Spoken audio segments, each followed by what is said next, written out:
இருந்தீரானால் மரிக்க மாட்டான் என்று சொல்லுகிறார். அடுத்த வசனத்துல, இப்போதும் நீ தேவனிடத்தில் கேட்டுக்கொள்வது எதுவோ அதை தேவன் உமக்கு தந்தருள்வார் என்று அறிந்திருக்கிறேன் என்றால், இயேசு அவளை நோக்கி, உன் சகோதரன் உயிர் தெழுந்திருப்பான் என்றார். ஆமென் சொல்லுங்க. அல்லேலூயா. அவன் உயிரை இழந்துக்கு போறான்னு சொல்றாரு. உடனே அதுக்கு அவர் மார்த்தாள் சொல்றா, உயிர் தெழுதல் நடக்கும் கடைசி நாளிலே அவனும் உயிர் தெழுந்திருப்பான் என்று அறிந்திருக்கிறேன் என்றால். ஆமென். இயேசு அவளை நோக்கி, நானே உயிர் தெழுதலும் ஜீவனமாயிருக்கிறேன். என்னை விசுவாசிக்கிறவன் மரித்தாலும் பிழைப்பான், உயிரோடு இருந்து என்னை விசுவாசிக்கிறவன் என்றென்றைக்கும் மறியாமலும் இருப்பான். இதை விசுவாசிக்கிறாயா என்றார். ஆமென். அல்லேலூயா. அதற்கு அவர், ஆமா ஆண்டவரே, நீர் உலகத்தில் வருகிறவரான தேவகுமாரனாகிய கிறிஸ்து என்று நான் விசுவாசிக்கிறேன் என்றால். இயேசு சொன்ன பின்பு, இவைகளை சொன்ன பின்பு அவள் போய் தன் சகோதரியாக மரியாளை ரகசியமாய் அழைத்து, போதகர் வந்திருக்கிறார், உன்னை அழைக்கிறார் என்றால். அவள் அதை கேட்டவுடனே சீக்கிரமாய் எழுந்து அவரிடத்தில் வந்தால். இயேசு இன்னும் கிராமத்துக்குள் வராமல் மார்த்தாள் தம்மை சந்தித்த இடத்திலே இருந்தார். அப்போது வீட்டிலே அவளோடு கூட இருந்த, அவளுக்கு ஆறுதல் சொல்லிக் கொண்டிருந்த யூதர்கள் மரியாள் சீக்கிரமா எழுந்து போகிறதை கண்டு அவள் கல்லறிடத்தில் அழுகிறதற்கு போகிறாள் என்று சொல்லி அவளுக்கு பின்னே போனார்கள். இயேசு இடத்தில் மரியாள் வந்து அவரை கண்டவுடனே அவர் பாதத்தில் இருந்த, ஆண்டவரே, நீர் இங்கே இருந்தீரானால் என் சகோதரன். இவளும் அதே சொல்றான்.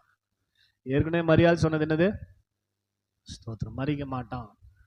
கண்டிப்பா நீங்க இருந்தா அவன் மறிக்க மாட்டான்னு மரியாளும் மார்த்தாலும் சொன்னதுக்கு என்னங்க அடையாளம்? ஏன் அவங்க அப்படி சொன்னாங்க?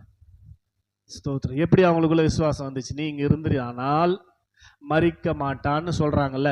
ஸ்தோத்திரம். செத்து போனாலும் மறிக்க மாட்டான், சாவ மாட்டான், செத்து போனாலும் சாவ மாட்டான்னு சொல்றாங்க. அந்த அளவுக்கு விசுவாசிக்கிறாங்களே இந்த மார்த்தாலும் மரியாளும். காரணம் என்ன சொல்லுங்க பார்க்கலாம். ஏதாவது ஞாபகம் வருதா பாருங்க. ஆமென் சொல்லுங்க. அல்லேலூயா. ஸ்தோத்திரம். என்ன காரணம் தெரியுமா? லூக்கா 10வது அதிகாரத்துல, எப்போதெல்லாம் பெத்தானியாவுக்கு இயேசு வந்தாலும் யார் வீட்டுல தங்குவாரு? இந்த மார்த்தாள் மரியாள் வீட்டுல தான் தங்குவார். ஆமென். மார்த்தாள் மரியாள் வீட்டுல ஒரு முறை தங்க வரும்போது, மார்த்தாள் பற்பல வேலைகளை செய்து சோறாக்கி கொண்டிருக்கும் போது மரியாள் தேவனுடைய பாதத்தில் உட்கார்ந்து அவருடைய வார்த்தைகளை கேட்டு கொண்டிருந்தாள். அந்த வார்த்தை தான் இந்த விசுவாசத்தை கொடுத்தது. கையை தட்ட மாட்டீங்களே, கையை தட்ட மாட்டீங்க, நல்லா தட்ட மாட்டீங்களே. ஆமென். அல்லேலூயா. புரியுதா? இயேசு பிரசங்கித்ததை மரியாள் கேட்டு கொண்டிருந்தால், மார்த்தாளும் ஒட்டு கேட்டா. தனியே நான் வேலை செய்து விட்டு வந்திருக்கிறதை குறித்து இவளுக்கு எதுவும் சொல்ல மாட்டீரான்னு கேட்கிறா.